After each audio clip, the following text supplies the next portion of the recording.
Folks, today we are going to learn about get column in relation and kind of what it does and how we can use it.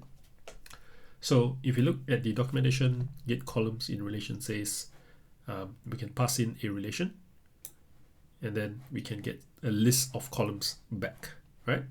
So let's go ahead and try and use that here. So first things first, I've copied exactly that into this model. Now, if I compile this model directly, which is what some folks might do, you can see that, I don't see anything extra or anything more meaningful than what I already have here, right? Okay. Now, why is that? This line says retrieve a list of columns, gets columns back, sets it to columns, and then over here, we are simply going to log them out. So this is not something we see, it's in the logs, but because there are no logs here, we don't see it. So what we can do is we can manually call the compile on the model and we can see it right here. And there you go. Column, ID, number type. If you look at the details, we see exactly what DBT is trying to do when we do adapter get column in relation. DBT says snowflake, please describe the table bar. It gets columns back and then it simply prints it out. Now, if we run this statement in Snowflake, like so, you can see that we got ID, number, which is pretty much what we see in the logs on our side. Okay, now we can obviously, the input into this method can be also a string.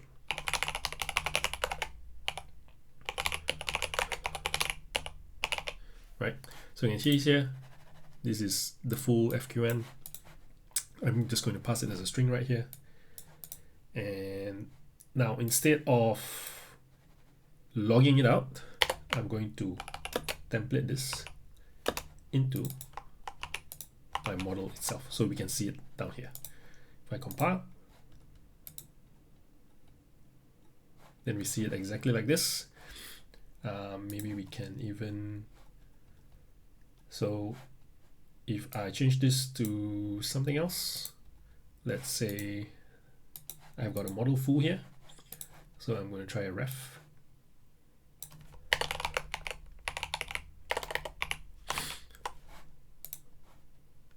Compile. It's the same thing, ID, because if I describe my foo model, you can see ID, number type, which is what we got from our foo model. Okay, so if I replace the table, let's say I'm going to replace the foo table with 2 columns.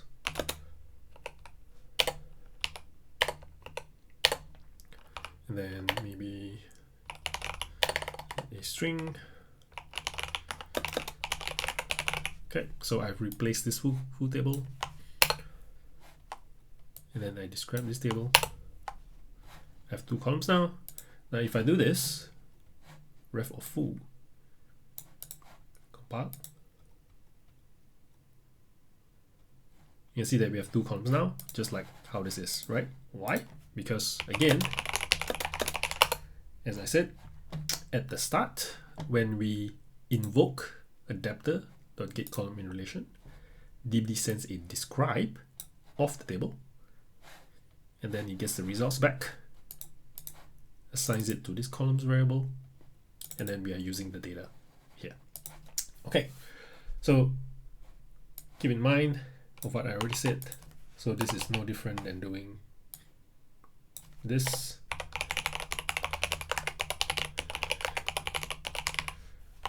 And the reason for that is pretty simple. This 2 is equivalent. Why? Because if we take ref, and if we take this,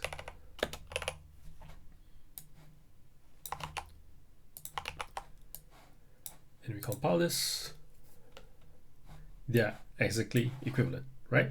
So DBT will be trying to describe. So if we do a describe,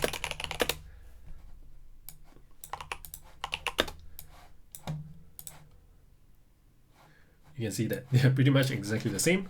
So you can do a ref, you can do a string, obviously, of a FQN, FQN to the actual object. Obviously don't do this, but I just wanted to show you that it doesn't really matter what you pass into this method, as long as it is resolvable to an FQN like this. Okay, so now let's look at something more interesting. So if you look at my Snowflake, I tried to select from this kind of table called customers. This doesn't exist, or maybe I have no permissions. If I try to describe this table, again, it doesn't exist, so I see an error here. I have added this as a source. You can see, for example, let me open this file. libtjo customers. If I try to use it,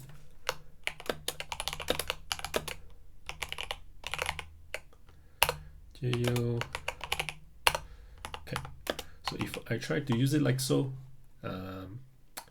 try to build this model, we get an error. The error says customers doesn't exist or not authorized, which is expected because that's something that doesn't exist. Now, what happens if we try to use the source inside here? Let's have a look. So I'm going to compile the model.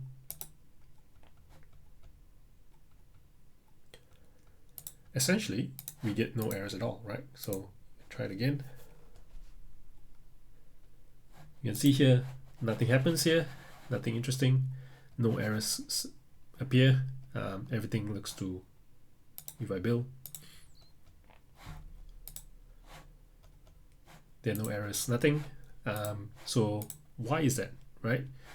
Now, first let's try this. Let's go and create the customers table so that it actually exists.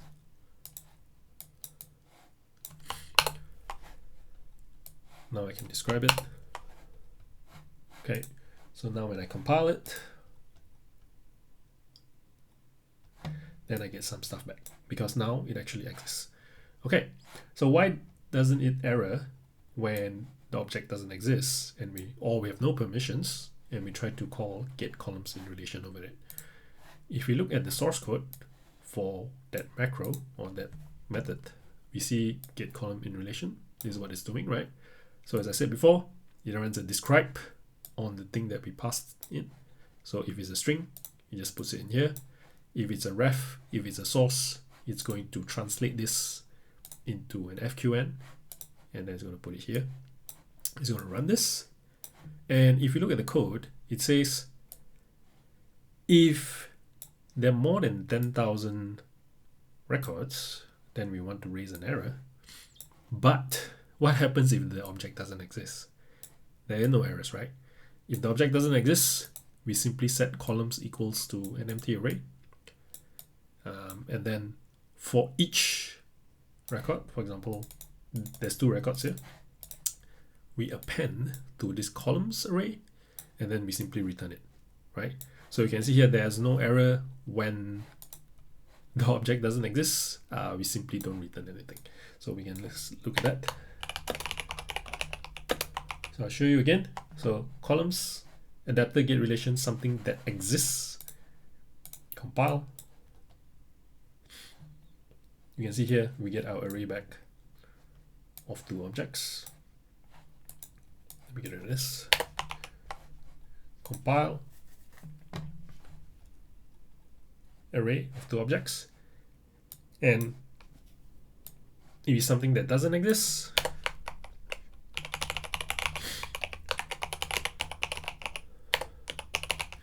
so this doesn't exist for sure. If we compile, we see no errors. We just get an empty array, which is this over here. And we can have a look. SS bar.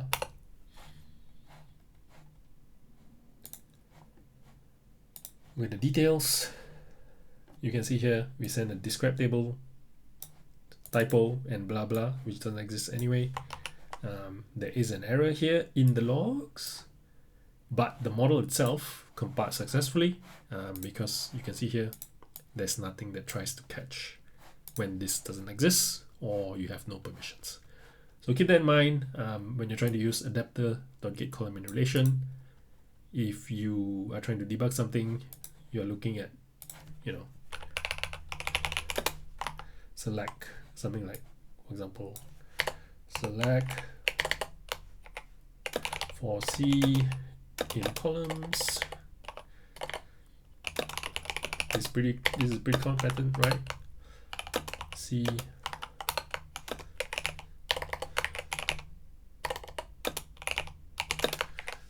so you're trying to do something like this, and then you're trying to compile it, and then you're saying, hey, why does my select statement is there's no columns or anything? First, you want to be sure that this object actually exists, whether it's a ref or a source, it doesn't matter. Make sure it exists. You can do a dbt compile like I did here. Double check the logs. Make sure there is nothing that says, hey, object doesn't exist or not authorized. And that's a quick overview of this getColumns in relation function. Thank you.